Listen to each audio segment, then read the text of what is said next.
वैसे तो भारत हमेशा से ही वीर और शक्तिशाली योद्धाओं के लिए जाना जाता रहा है, लेकिन आज हम हिंदुस्तान के एक ऐसे राजा की बात करने वाले हैं जो अपनी कदकाठी और ताकत के लिए पूरी दुनिया में जाने जाते थे। उनके युद्ध कौशल और ताकत का अंदाजा आप इसी बात से लगा सकते हैं कि उन्होंने अपने जीवनकाल में 80 युद्ध लड़े और सभी में वो विजय रहे। तो चलिए जानते हैं उस वीर योद्धा की गाथा जो जीवन भर रहा अजेय। राजस्थान, यह राज्य अपनी रंगीन संस्कृति और त्योहारों के लिए उतना ही प्रसिद्ध है जितना अपनी शाही विरासत के लिए है। इन सब ने राजस्थान के इतिहास को अंकित किया है। यहाँ के किले और महल राजस्थान के बीते युग के राजपूत राजाओं और प्रमुखों की पराक्रम और वीरता को गर्व से बताते हैं। राजपूत राजाओं को न केवल उनके साहस और उच्च सम्मान के लिए जाना जाता है, बल्कि उनकी कला और संस्कृति के लिए भी पहचाना जाता है, जो राजस्थान के शाही युग में कुछ सबसे शानदार और उल्लेखनीय किलों और महलों के निर्माण में दिखाई देता है।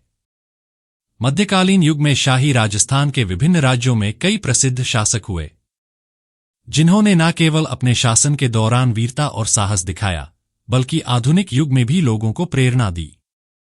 राजस्थान के भरतपुर जिला में एक ऐसे ही राजा थे, सूरजमल, जो 7 फीट 2 इंच लंबे थे।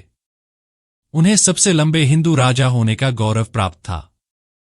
महाराजा सूरजमल शाकाहारी थे और काफी ताकतवर भी। सूरजमल ताकत के लिए हर रोज 5 लीटर दूध और आधा किलो घी खाते थे। सूरजमल का जन्म राजा बदन सिंह की रानी देवकी के गर्भ से 13 फरवरी सन 1707 को डीग के महलों में हुआ। महाराजा सूरजमल की कद काठी बहुत ही मजबूत थी। सूरजमल को दोनों हाथों से तलवार चलाने में महारत हासिल थी। उन्होंने अपने जीवनकाल में कुल 80 युद्ध लड़े थे और सभी में उन्होंने जीत हासिल की। सूरजमल ने भरतपुर में अभेद्य लोहागढ़ किला बनवाया था। इतिहास को टटोलने पर पता चलता है कि मुगल बादशाह औरंगजेब की सन 1707 में मृत्यु के बाद मुगलिया सल्तनत कमजोर हो चुकी थी। वहीं कुछ समय पूर्व ही अहमद शाह अब्दाली ने मराठाओं को बुरी तरह से परास्त कर दिया था, जिससे मराठा अपनी खोई शक्ति को फिर से बढ़ाने में लगे थे। यही वो समय था जब राजस्थान के भरतपुर में जाट राजा की शक्ति सभी को अचंभित करने वाली थी। जाट राजा सूरजमल ने सबसे पहले भरतपुर के आसपास के क्षेत्रों पर कब्जा किया। इसके बाद अलीगढ़ को भी अपने अधीन कर लिया। अलीगढ़ पर जीत से सूरजमल ने अपनी सेना और राज्य का दायरा बढ़ाना शुरू किया। वरिष्ठ इतिहासकार राजकिशोर राजे ने अपनी किताब तवारीख-ए-आगरा के पेज नंबर 144 पर लिखा है कि जाट राजा सूरजमल ने अलीगढ़ में रुककर सेनानायक बलराम के नेतृत्व में 4000 सैनिकों की फौज 3 मई 1761 को आगरा किला पर कब्जा करने के लिए भेजा। इसके बाद बलराम ने आगरा किले के बाहर डेरा डाल दिया। तब आगरा किला में 400 से अधिक मुगल सैनिक मौजूद थे। किलेदार फाजिल खां ने डटकर मुकाबला किया, लेकिन सेनानायक बलराम 1 महीने तक आगरा किला की घेराबंदी करके वहीं बैठा रहा, मगर आगरा किला पर अधिकार नहीं कर पाया। ऐसे में 4 जून 1761 को अलीगढ़ से जलेसर समेत अन्य रियासत पर कब्जा करते हुए राजा सूरजमल खुद आगरा पहुंच गए। इसके बाद उन्होंने किला पर कब्जा करने के लिए अपनी सेना में जोश भरा, लेकिन आगरा किला पर कब्जा नहीं हुआ। तब राजा सूरजमल ने साम, दाम, दंड और भेद का इस्तेमाल करते हुए मुगलों को मुगलिया स्टाइल में ही जवाब दिया। दरअसल उन्होंने शहर के बाहर रहने वाले आगरा किले के रक्षकों के परिवारों को बंधक बनाया और सभी को आगरा किले के सामने खड़ा कर दिया। इससे किला की सुरक्षा में तैनात मुगल सैनिकों का मनोबल टूट गया। इसके बाद उन्होंने किलेदार फाजिल खां को बातचीत के लिए बुलाया। इस दौरान राजा सूरजमल ने किलेदार फाजिल खां को 1 लाख रुपए और 5 गांव देने का वादा किया। तब किलेदार फाजिल खां ने सरेंडर करके राजा सूरजमल को 12 जून 1761 को आगरा किला सौंप दिया। लेकिन आगरा किले पर अधिकार के बाद राजा सूरजमल ने लालची किलेदार फाजिल खां को ना तो 1 लाख रुपए दिए और ना ही उसे कोई गांव दिया। किले पर कब्जे के बाद राजा सूरजमल की नजर किले में रखे खजाने पर गई। उन्होंने आगरा से मिले हाथी, घोड़े, गोला, बारूद, तोप और पत्थरों के सामान को भरतपुर भिजवा दिया। आगरा किला के खजाने में तब 50 लाख रुपए मिले थे। इसे भी भरतपुर भिजवा दिया गया था। इसके बाद महाराजा सूरजमल ने आगरा किला में हवन कराया। गंगा जल से पूरे किला को पवित्र किया गया। इसके साथ ही आगरा किला के अंदर से सभी मुगल चिन्हों को भी हटवा दिया गया। इसके बाद बारी आई ताजमहल की। जी हां, वही ताजमहल जो दुनिया के सबसे खूबसूरत और मशहूर आर्किटेक्चर में से एक है, जिसकी खूबसूरती पर कोई दाग ना लगे, इसका खास ख्याल रखा जाता है।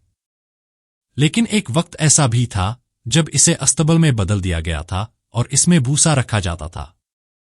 और यह काम किसी और ने नहीं बल्कि महाराजा सूरजमल ने ही किया था। आगरा के किले पर विजय पताका फहराने के बाद राजा सूरजमल के सैनिकों ने ताजमहल पर हमला बोला और ताजमहल के मुख्य गुंबद, जहां मुमताज की कब्र है, वहां पर लगा चांदी का मुख्य दरवाजा उखाड़कर भरतपुर भिजवा दिया, जिसे बाद में सूरजमल ने पिघला दिया था। इतिहासकारों की माने तो महाराजा सूरजमल के सहयोगियों ने उन्हें ताजमहल ढहा देने की सलाह दी थी। हालांकि उन्होंने यह बात नहीं मानी।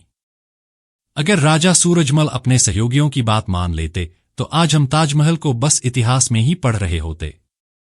लेकिन सूरजमल ने इसमें घोड़े बांधने और भूसा भरने का ही आदेश दिया, जिसके बाद खूबसूरत ताजमहल उस समय एक अस्तबल भर बनकर रह गया। दरअसल महाराजा सूरजमल का मुगलों के खिलाफ यह एक बदला था।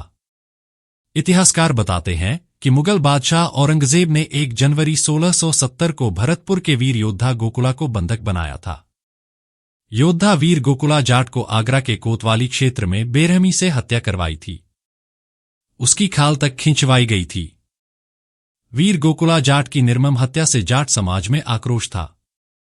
यह उसी का नतीजा था और आगरा किला पर महाराजा सूरजमल ने अधिकार करके वीर गोकुला की हत्या का बदला लिया था।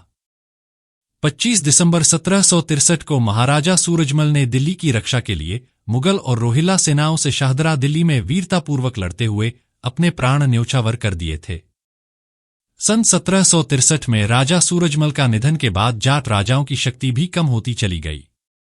उस समय मुगलिया सल्तनत की गद्दी पर मुगल बादशाह शाह आलम बैठा था।